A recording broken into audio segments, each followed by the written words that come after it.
Selamat siang Pak Fadil, perkenalkan nama saya Fisya Belinda Sumartoyo dengan 182230178 dari Kanal 2. Pada kesempatan kali ini, saya akan mempresentasikan hasil pengerjaan tugas 2 dan tugas 3 untuk ujian akhir semester mata kuliah Teknologi Sistem Terintegrasi.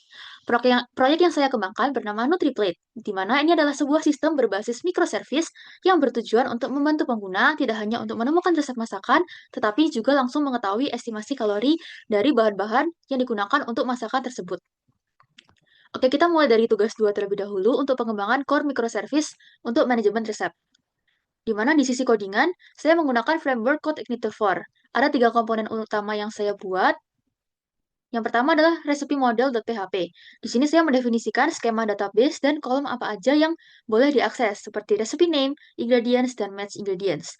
Model ini berinteraksi langsung nantinya dengan database. Dan yang kedua adalah recipes.php. Dan ini sebagai controller dan logika utamanya berjalan.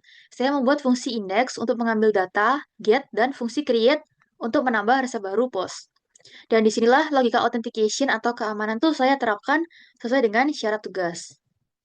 Dan dilihat dari sini, sebelum saya mengambil data resep, nah ya, nih, sebelum saya mengambil data resep, saya melakukan pengecekan terlebih dahulu. Pertama-tama saya mengambil value dari HTTP header-nya bernama XAPI key, lalu cek apakah kuncinya kosong atau apakah kuncinya tidak sama dengan balance 123. Jika salah satu kondisi terpenuhi, sistem akan langsung menghentikan proses dan mengembalikan respon 401 unauthorized. Tapi jika kuncinya benar, barulah fungsi akan lanjut mengambil data ke database dan mengirimkannya nanti ke pengguna. Dan yang terakhir, saya mengatur rute di config routes agar endpoint/recipe itu nantinya bisa diakses oleh klien luar.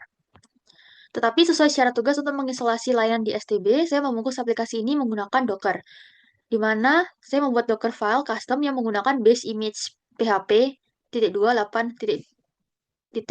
strip Apache, dan karena saya menggunakan SQLite, konfigurasinya menjadi lebih simpel tapi butuh penyesuaian khusus, di mana perlu menginstall driver libsqlite3.dev strip dev, terus mengatur apache.document_root, yang terakhir saya harus memberikan izin write atau chown ke folder writable agar aplikasi bisa menulis data ke file database SQLite itu tanpa error permission.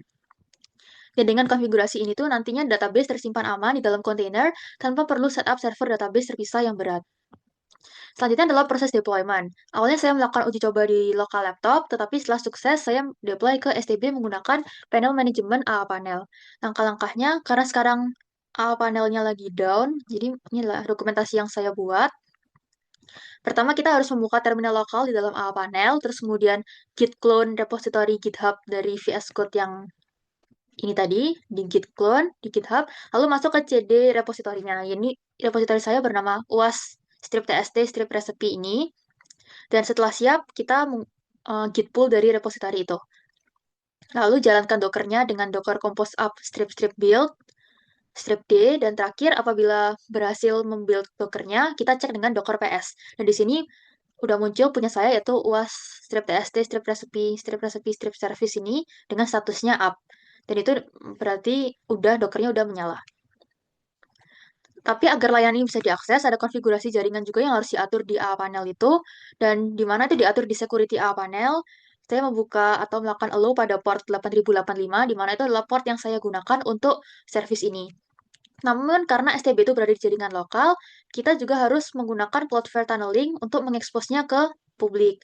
Dan di sini saya menghubungkan service lokal di port 8085 tadi ke domain yang saya udah beli sebelumnya, yaitu otw.hub_panel ini.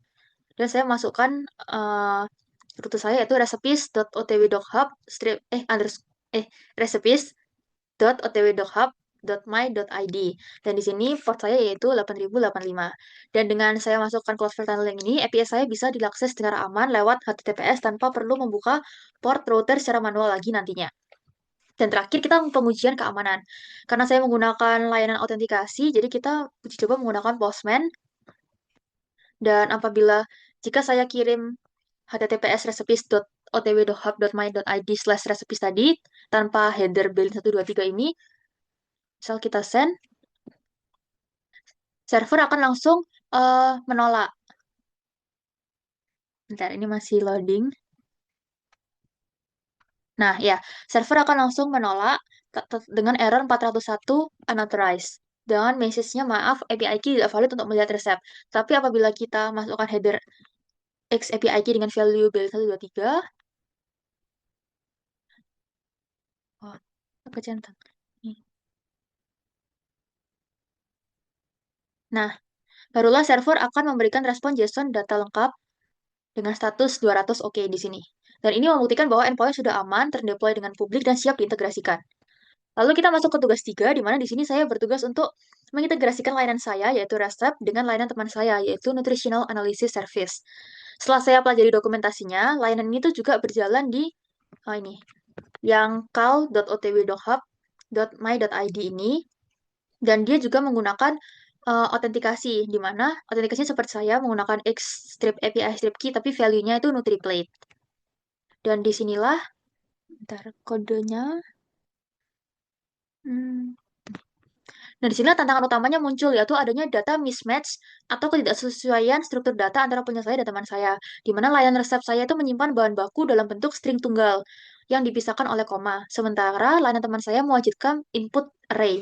Dan untuk mengatasi hal ini, saya merancang arsitektur client-side orchestration. Saya tidak membuat backend baru untuk menengahinya, tapi saya membebankan logika integrasinya pada front-end browser. Bukan ini.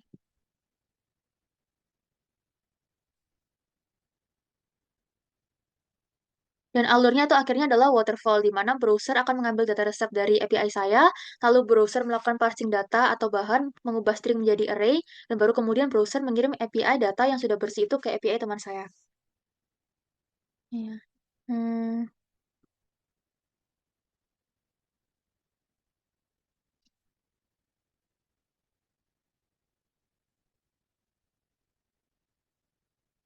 Nah, ini punya saya adalah chicken, rice, egg, tapi punya teman saya API-nya harus dari bentuk array. Jadi kita harus mengubah dari ini menjadi array terlebih dahulu. Oke, lalu hmm, akhirnya layanan ini saya beri nama NutriPlate Healthy Integrator, di mana antarmukanya saya bangun menggunakan HTML dan CSS, dan menggunakan pola pikirnya menggunakan JavaScript.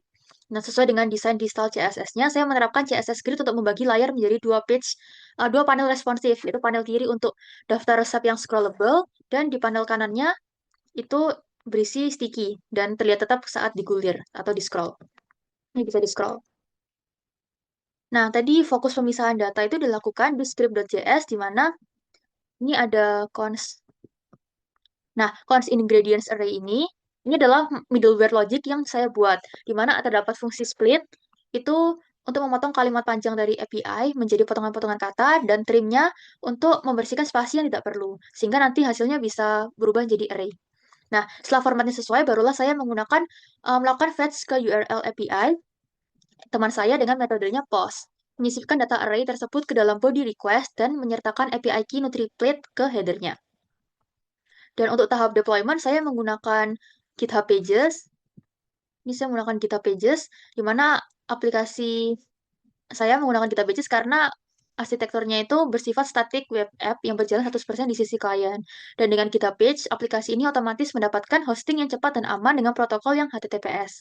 Dan HTTPS ini sangat krusial agar browser mengizinkan proses Cross-Origin Resource Sharing, CORS, saat mengakses API saya yang ada di STP maupun API teman saya nantinya. Oke, mungkin kita lanjut langsung buka aja lebih dahulu. Ini.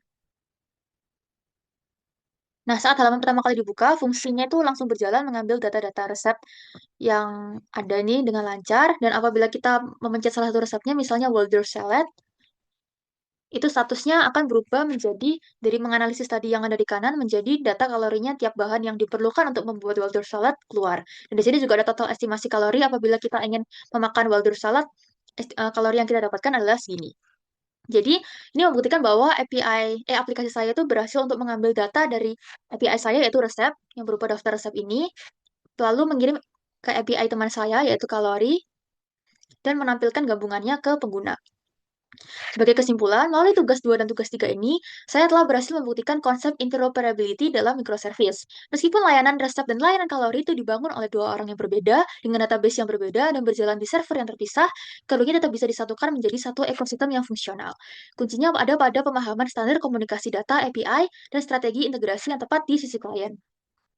Oh ya, tadi lupa menunjukkan bahwa ini juga ada README yang untuk tugas 2 yang sudah menjelaskan bagaimana cara mengakses API tadi. Sekian penjelasan dari saya, terima kasih.